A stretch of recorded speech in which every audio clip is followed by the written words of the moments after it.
Assalamualaikum warahmatullahi wabarakatuh. Salam dan bahagia. Perkenalkan, kami dari kelompok 3 akan mempresentasikan hasil observasi kami dari toko Kaplin, yaitu Activity Based Management bahan baku. Sebelumnya, perkenalkan anggota kelompok kami. Yang pertama, saya Dinda Hani Khorunisa. Saya Nabila. Saya Anubara. Saya Hardianto. Saya Azwan. Saya Nisa. Langsung saja ke materi pertama akan disampaikan ke teman saya, yaitu Primanisa. Activity Based Management adalah pengelolaan aktivitas untuk meningkatkan nilai value yang diterima oleh pelanggan untuk meningkatkan laba. Yang pertama itu fokus utamanya adalah mengidentifikasikan aktivitas, pengukuran biaya aktivitas, dan pengelolaan aktivitas yang berkaitan dengan proses. Aktivitas bernilai tambah dan aktivitas tidak bernilai. Yang pertama itu aktivitas bernilai tambah, yaitu aktivitas yang memberi kontribusi terhadap customer value atau organisasi yang membutuhkan. Pelayanan toko yang baik, terus ada kontrol kualitas yang baik dan menjaga barang-barang produksi dengan baik. Selanjutnya ada aktivitas tidak bernilai tambah, yaitu aktivitas yang tidak memberikan kontribusi kepada customer value atau organisasi lainnya. Selanjutnya untuk contoh-contoh tidak bernilai tambah itu seperti pengerjaan barang yang berulang-ulang, terus langkah-langkah yang memerlukan waktu yang banyak, dan waktu tenaga kerja dihabiskan dengan yang tidak perlu. Jadi slide yang kelima ini tentang tabel aktivitas bernilai tambah dan tidak bernilai tambah. Yang pertama itu pembelian bahan baku itu bernilai tambah. Yang kedua, transportasi bahan baku itu bernilai tidak tambah. Pengemasan ulang eceran itu bertambah. Kalau penyimpanan bahan baku terlalu lama itu tidak bernilai. Pengecekan stok manual juga tidak bernilai.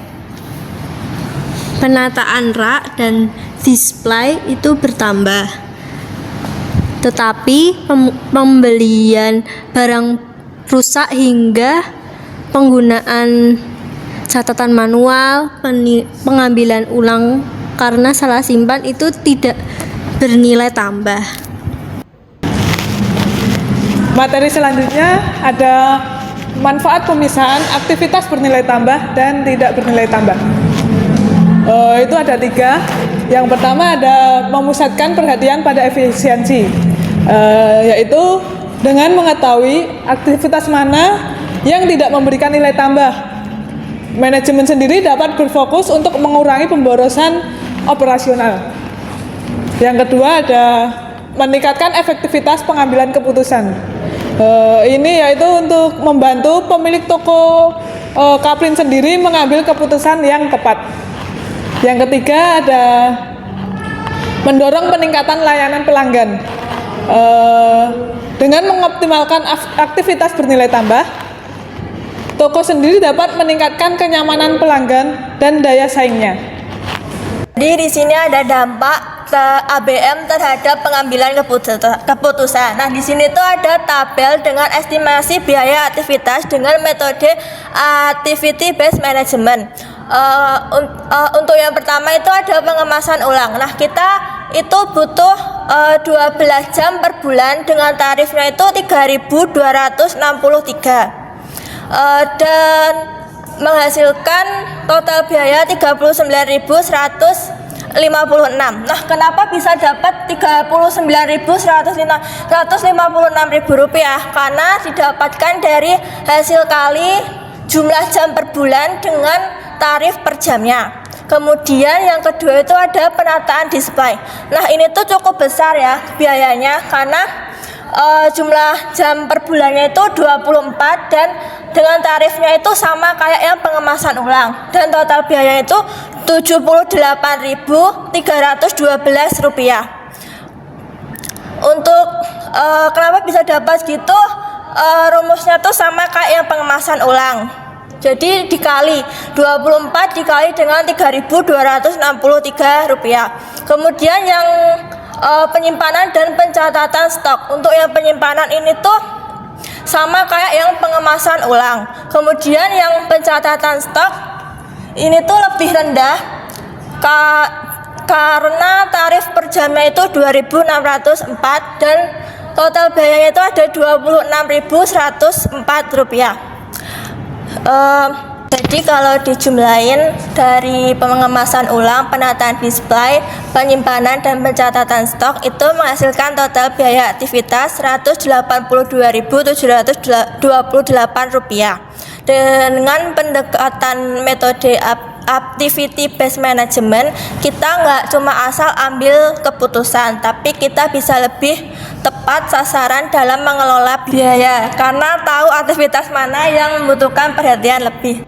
Dampak APM terhadap pengambilan keputusan. Alokasi biaya APM ke produk bahan baku.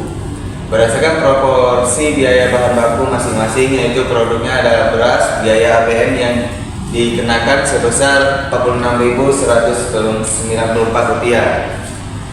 Produk mie instan, yaitu biaya APM yang dikenakan sebesar Rp17.277. Minyak goreng, biaya APM yang dikenakan sebesar Rp26.796. Telur, biaya APM yang dikenakan sebesar Rp92.461.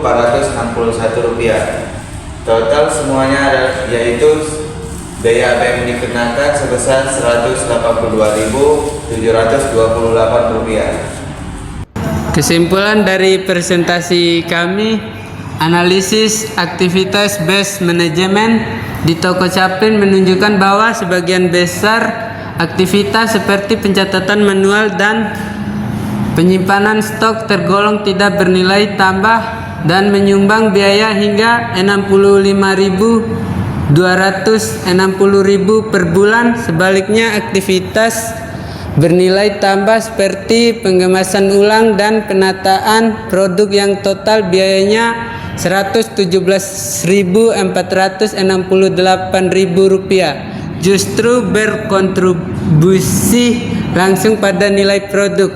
Dengan total biaya aktivitas sebesar Rp182.728.000 dan alokasi terbesar ke produk telur Rp9.461.000. Aktivitas based management membantu toko Caplin membuat keputusan lebih tepat, menetapkan harga secara akurat, dan meningkatkan efisiensi operasional sebagai UMKM. Sekian dari presentasi kami. Apabila ada salah, mohon dimaafkan. Salam dan bahagia.